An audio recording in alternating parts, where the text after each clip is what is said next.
मंचावरील समोर बसलेले सर्व प्रतिष्ठित गणमान्य मंडळी, मुख्यची वेळ झालेली आहे. इकडे भोजनही चालू आहे, इकडे भजनही चालू आहे आपल्या सुवर्ण घराणी संस्थेचं. यामुळे शहरामध्ये एक आदरणीय पितृतुल्य असं व्यक्तिमत्व आहे होतं. असे दोन व्यक्तिमत्व होते की जे प्रेरणादायी होते आणि दोघे माझे शिष्य होते. प्रथम बाळासाहेब विखे पाटील हे माझ्याकडे नेहमी येत असत. एक एक दोन दोन तास बसून बऱ्याचशा काही त्यांच्या अडचणी सांगून त्याच्यावर उपाय ते विचारत असत. त्यानंतर त्यांचे सहकारी आदरणीय कैलासवासी सोपन काका बैल यांचे माझे खूप ऋणबंध होते. त्यांचे मुलाशी आहे. असं खूप सुंदर असं व्यक्तिमत्व या शहरामध्ये या शहरानं दिलेला आहे. हा सुवर्ण भराडीचा कार्यक्रम जो आहे हा सर्व जाती धर्मातील लोकांसाठी आहे. म्हणून या ठिकाणी की आपण जय नराडी म्हणतो किंवा बुद्धं शरणं गच्छामि धम्मं शरणं गच्छामि म्हणायला सुद्धा आपल्याला अभिमानच वाटायला पाहिजे. या नमो हरिहंतं नमो सिद्धानं नमो वैद्यानं नमो वाचायनं नमो लोय सवासाहुनं या जैन धर्माचाही हा खूप सुंदर असा मंत्र आपल्याला प्रेरणादायी आहे.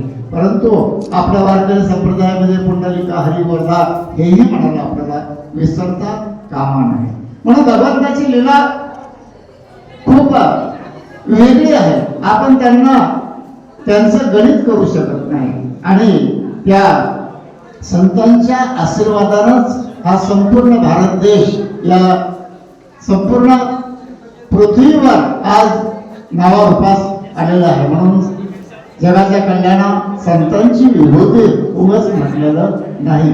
मी या ठिकाणी या पांढऱ्या सफारी जरी असेल परंतु इथूनच त्र्यंबकेश्वर संस्थान आहे.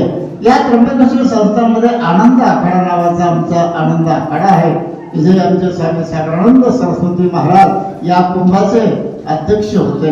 ते माझे गुरु आहेत. आणि हा जो सुवर्ण भराडीचा जो कार्यक्रम या ठिकाणी आयोजित केलेला आहे या संपूर्ण टीमचं मी मनापासून स्वागत करतो, अभिनंदन करतो. हा कार्यक्रम खूप सुंदर आणि व्यवस्थित पार पडलेला आहे आणि असेच कार्यक्रम पुढे पार पडत राहू. या सुवर्ण भराडी संस्थेसाठी जे काही मार्गदर्शन, आशीर्वाद, मदत, आर्थिक मदत ज्या काही गोष्टी असतील या सर्व गोष्टी दत्त दिगंबर पीठ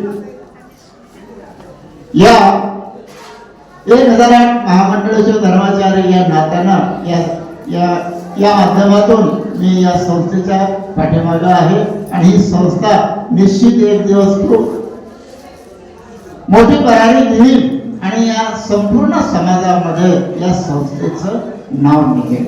म्हणून ही संस्था काही सुवर्णकार समाजाची आहे किंवा फलाणा समाजाची आहे असं कोणीही ग्राह्य धरू नका. सर्व समाजाला एकत्र आणण्याचं काम या सुवर्ण भराडी संस्थेचे सर्व सारिकाताई नागरे यांनी हे हाती धरलेलं आहे. आणि ही संस्था निश्चित नावावर असेल. या संस्थेच्या सर्व पदाधिकाऱ्यांना, या संस्थेच्या जे काही संस्थापक अध्यक्ष आहेत सारिकाताई नागरे यांना भरभरून मी असं आशीर्वाद देतो आणि त्यांचं कार्य असं सदोदित पुढे वैभवशाली व्हावं, सुंदर व्हावं असं मी भगवंता चरणी या ठिकाणी प्रार्थना करतो आणि माझे आशीर्वाद पर 2 शब्द या ठिकाणी संपवतो. अवधूत चिंतन असे गुरुदेव.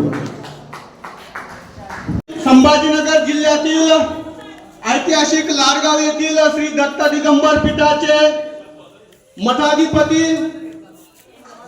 श्री श्री श्री 1008 महामंडलेश्वर स्वामी दत्तात्रयजी दहिवाल महाराज यांचं आगमन या कार्यक्रमाच्या प्रसंगी झालेलं आहे. आपण सर्वजण भाग्यवान आहोत की एवढे सीए डॉक्टर शंकरजी आदाने साहेब, त्याचबरोबर आजच्या कार्यक्रमाचे डॉक्टर श्रीकांतजी बेंद्रे साहेब, श्रीनिवासजी बांदकर साहेब, श्यामभाऊ गोसावी, अमोलजी महामुनी साहेब अंबादासजी धनगर साहेब,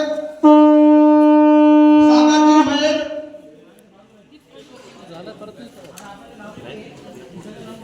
महाराज श्रींचं आगमन झालेलं असल्या कारणाने या ठिकाणी त्यांचं औक्षण होत आहे. महाराज श्रींच्या हस्ते या ठिकाणी दीप प्रज्वलन केलं जात आहे. कार्यक्रमाचं सर्वांनी टाळ्यांच्या गजरात महाराज श्रींचं आगमन आणि दीप प्रज्वलन.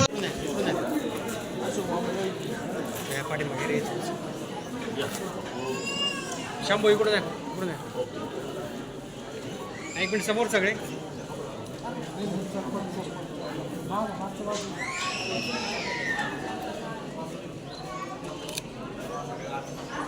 अध्यक्ष या निघलं.